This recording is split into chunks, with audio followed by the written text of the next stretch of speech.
Hey guys, welcome to our Saturday rank game preview. And this game I'm gonna be playing Russia, and actually by the time this video is on YouTube, it'll be probably only 2 hours left before the session starts. So I was thinking about revealing some of my plans, but due to political situation and very tough enemies that I have in this game, I can't really reveal them before the game starts.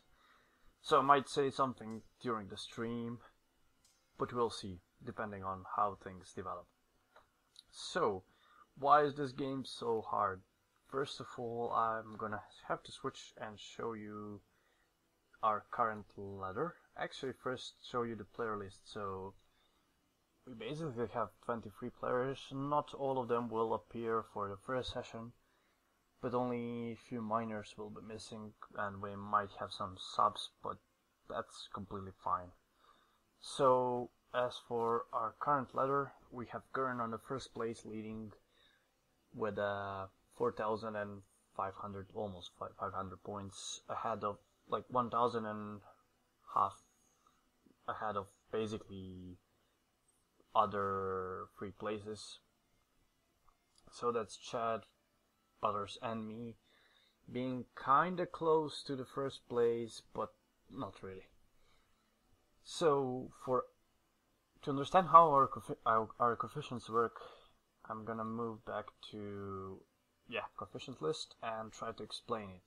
So points in the game are translated into ladder points, but those are not directly translated. So every country has some coefficient. Those are points that they're expected to gain per year. So for example, let's take France. If the game lasts for 100 years, they are expected to gain 50 times 100, so 5,000 points. If they get more, they gain points. If they don't, if they get less, they lose points. If they have exactly 5,000, they gain 0. So, for example, let's say France gained 6,000 points. This is how their score would look like. So 6,000 minus 50 times 100, which 50 is coefficient of France and 100 secondary coefficients for great powers is 4, and then for secondary powers it's 2.5, and rest of the world it's only 1. So for someone to overtake Gurn, actually for one of us that are placed 2, 3 or 4, we would need to be 6,000 points ahead of UK in the game, since Gurn is playing UK. And that's quite a difficult task. It's not easy to be 6,000 points ahead of UK. That would mean that UK has to lose India, and that you have to occupy them for at least 5 years in the late game to close some of their factories, which would then lower their score. And that's really not an easy task to do, because they usually dominate mid and early game, and you just need to crush them in the late game if you want to do that. So we'll see how that works out. Now getting back into the game. As for the political situation, so far it seems like Gurn and France, actually UK and France, allied each other. Also, UK has some treaties with Mexico and I believe Canada.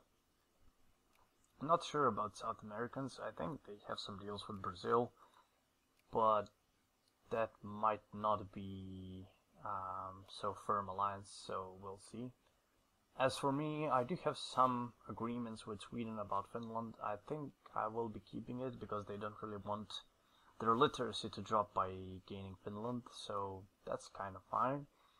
Even though I would really like to move my capital to Moscow, not because I like Moscow more, I actually like St. Petersburg more, but Moscow is just strategically far better capital to have than St. Petersburg, so we'll see about that. I might just trade it for one session and then get Finland back just so I can move my capital, but we'll see how that develops. So on the other hand, we have Prussia being played by Butters, and I'm kinda neutral in that matter. If there is a war between France and Prussia, I don't really care about that war, even though I'm more likely to join Prussia if UK joins France, just to counter UK. UK player openly spoke about destroying Russia in his embassy, so there's nothing to hide there. And I expect quite some aggression from UK against Russia in the early game, and we'll see how he will exploit his early game advantage. I might decide to just keep some of my ships in the case that UK gets really aggressive, just to be able to cut off his supply lines and maybe destroy some of his transport ships, but we'll see. As for now, usually the best strategy for Russia is just to destroy all of your fleet in the beginning of the game, so you can gain a lot of money, because it costs just insane amounts of money. As you can see, it costs 2,000. It's even more. I'll talk about this mod a little bit later, but it's even more in this mod because artillery is so ridiculously expensive, and we'll see about that. So as for the others, Austria, I didn't really have much time to conduct any diplomacy with Austria. Obviously I would like to have East Galicia, but for now I'm just gonna assume that they want to be friendly with me, because they don't really want any aggression from the east, and none of the countries benefits from early war, so let's see. My first target is going to be Romania, and get Moldova, or Moldavia, whatever you want to call it. That's a pretty reasonable one. It gets oil in the late game, but it's also quite decent province in the early game to have, so it's a very good target. As for the Ottomans, I did warn them that I will be protecting Serbia and Greece, so they shouldn't be doing any stupid moves. I'm not going to just openly support Greece and Serbia in regaining their course from Ottoman Empire, so they should mind their own aggressiveness and not go into silly wars, so I won't be helping them in suiciding, so there is that. So for the other countries that border me, there is Persia. I think I can be friends with Persia, that's quite fair to assume. And there is Japan. I still don't know what I want to do with Japan. There were some initial ideas that were basically stolen by UK, and I'm not certain if I should actually do that with Japan, but we will see. I can't reveal too more details about that. As for the USA, they are kinda in a tough position, because basically everyone they border is already allied with the UK, and they did make some treaty with Mexico. I think it's a defensive pact or something like that, so it will be very interesting to see how that develops in America, since they won't be fighting too much, I guess. And then the only enemy they have is actually UK, so the way Gurn plays is that he makes a bunch of treaties with smaller countries and then exploits their infamy to basically expand his empire. Now in this game he did start making a lot of friends, but then suddenly he actually made more enemies than friends, so that might make for a very interesting game and very interesting outcome. Now speaking about mod, it will affect my gameplay a lot. So I don't know if you were able to actually follow some of our last games and how Russia developed in those games.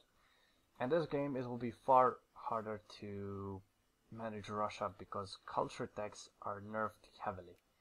So biologism, instead of giving 50% education efficiency, it only gives 15. Also, there are no bonus research points from random tax anymore. All of those are removed. Also, population growth is kinda nerfed, although it should be at the same level as vanilla, so I won't be having some sick industry or something like that.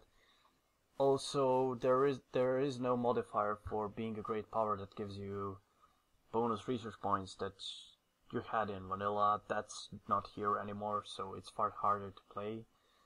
And on top of that, basically all the industry is more expensive, especially military goods. So for one, let's see, artillery costs, okay, it's actually the same, but here, for one piece of artillery, so that is just one gun, the beginning price is 120. Now, I believe that in vanilla, the price of artillery is 50.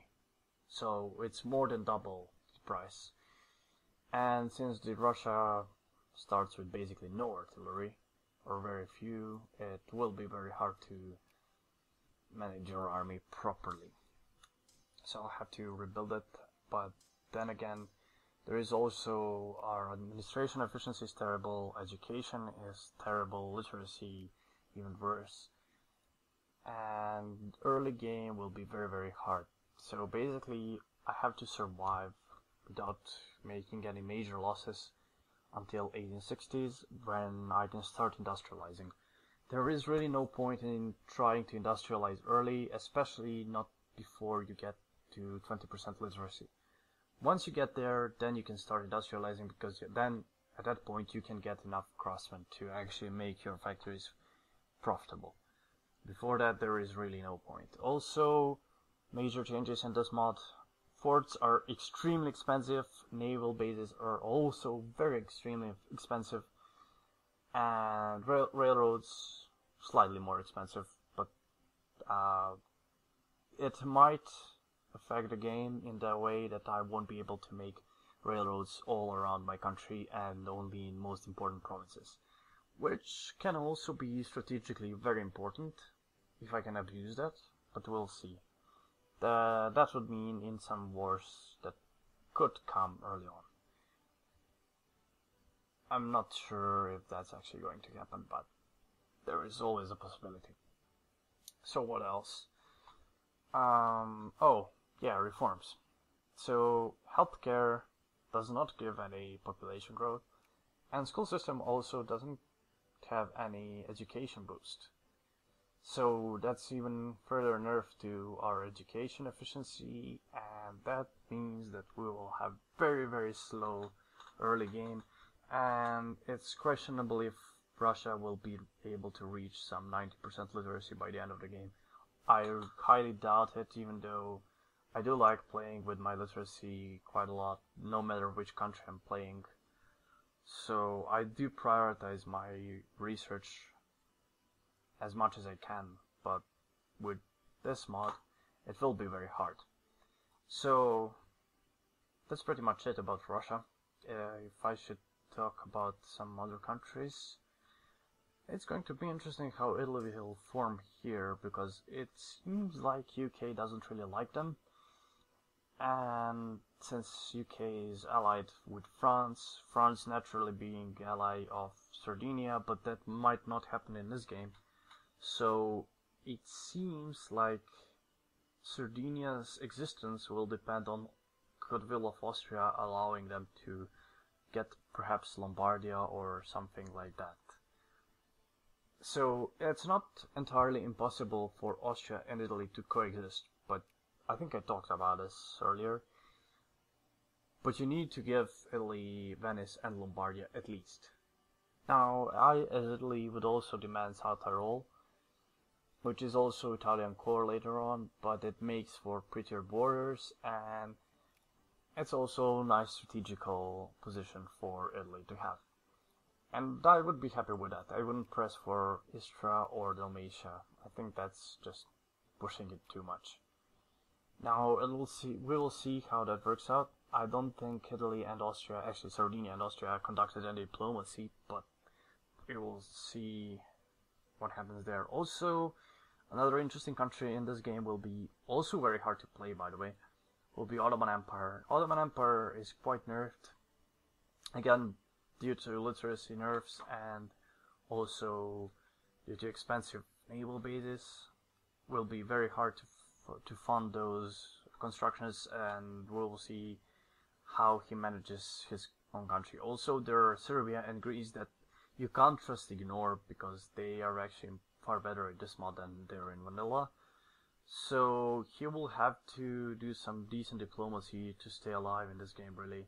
He did try to get something with me. I don't really like allying Ottoman Empire. I think I should just go and crush them before they can cause any troubles to me. Also, since I'm most likely going to have Greece and Serbia as allies, I should maybe just feed them with their cores and the rest of the Ottoman Empire and have two strong allies here instead of one kinda strong and two weak allies. Now, that is something I will consider during the game, depending on what UK and France do. So that's pretty much it for this preview, and see you in the game. Have fun.